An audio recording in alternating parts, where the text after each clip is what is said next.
Días claves y decisivos para el futuro de nuestro país. En ese sentido, en la antesala de lo que van a ser las elecciones generales 2023, tenemos el agrado de contactar a Paola Subán, directora de Subán Córdoba y Asociados, una consultora con alcance regional.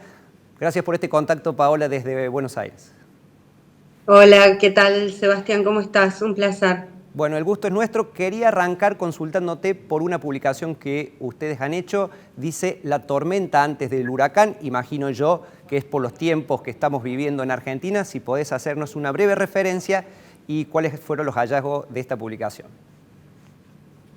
Sí, bueno, es una publicación que es más un análisis que una presentación de datos. En esta oportunidad pusimos especial relevancia en el contexto porque nos parecía que este informe iba a ser publicado ya en veda electoral, entonces no podíamos publicar datos. Este Claro. análisis tiene que ver con una lectura de ese contexto, un contexto realmente complejo que atravesamos los argentinos y argentinas de cara a las próximas elecciones, con un escenario político muy enrarecido, con una campaña política que ha sido muy negativa en términos de lograr llegar a interpelar a los ciudadanos y ciudadanas para que acudan a las urnas el próximo domingo, con tendencias que se vienen consolidando en cuanto a un escenario de tercios. La Argentina ha sido siempre un país bipartidista en términos políticos y bicoalicional en los últimos tiempos, y esa diferencia, ese bipartidismo que antes permitía que si un oficialismo fracasaba en su gestión, asumía la oposición. Bueno, se ha roto en la Argentina. Hoy hay tres fuerzas políticas que tienen el mayor volumen de votos y que van a dirimir en el próximo domingo y van a decidir entre esas tres fuerzas quién va a ser el próximo o la próxima presidente de los argentinos. Quería consultarte, mencionabas a los ciudadanos. Bueno, se espera un caudal mayor de lo que son los electores en los comicios. ¿Con qué humor y expectativa llegan los argentinos? ¿Hay una necesidad, como dicen algunos, de reinicio o reseteo del país? Sí, esperamos, por supuesto, y como históricamente sucede desde las PASO hasta las elecciones generales, un incremento en la cantidad de personas que van a acudir a votar. Siempre hay un incremento de entre un 5 y un 7%. Creemos que en estas elecciones puede ser un porcentaje un poco mayor.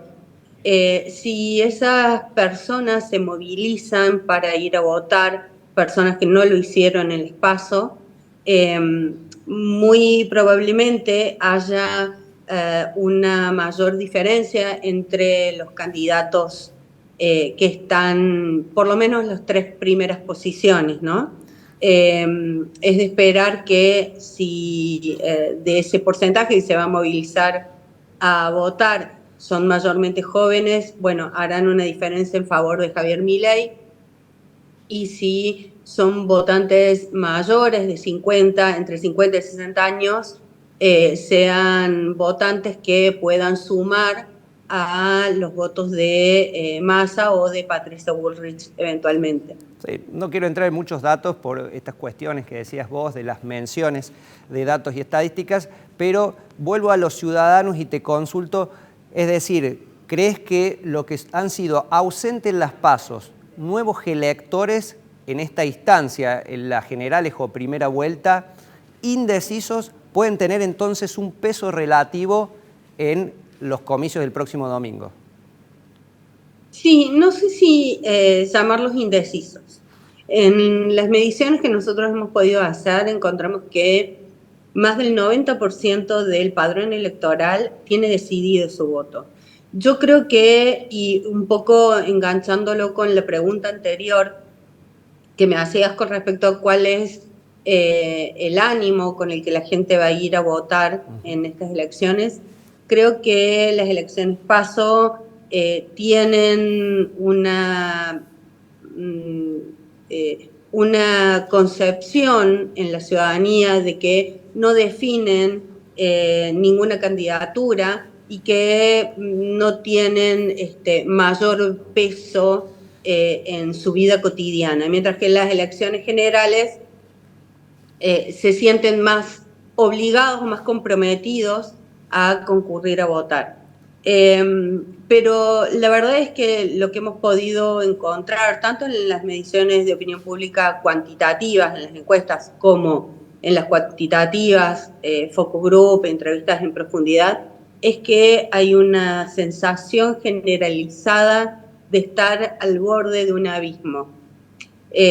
Hay mucha frustración, hay mucho enojo, hay mucha necesidad de resetear de cero la política en la Argentina.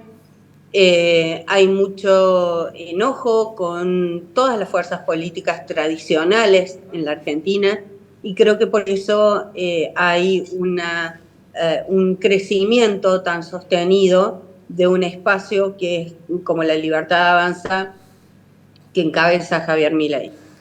Pensando ya en lo que puede ser el día después y llevándote también a un terreno, si bien no sos especialista, como el contexto socioeconómico, ¿qué crees que sea conveniente? ¿Que haya una definición en primera vuelta o que vayamos a un balotaje? Ya pensando, insisto yo, en ese contexto socioeconómico, en el bienestar de los ciudadanos y también el impacto que pueda tener en el bolsillo.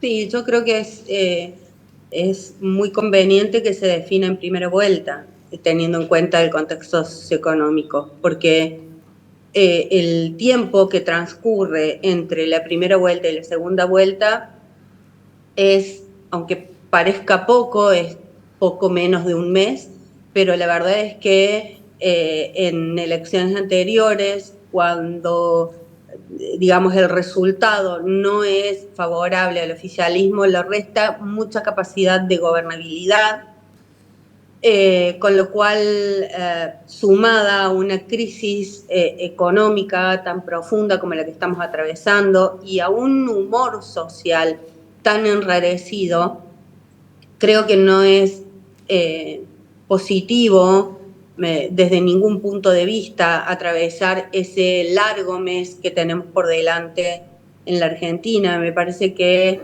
sería mucho mejor, mucho más positivo que esto pudiera definirse en una primera vuelta.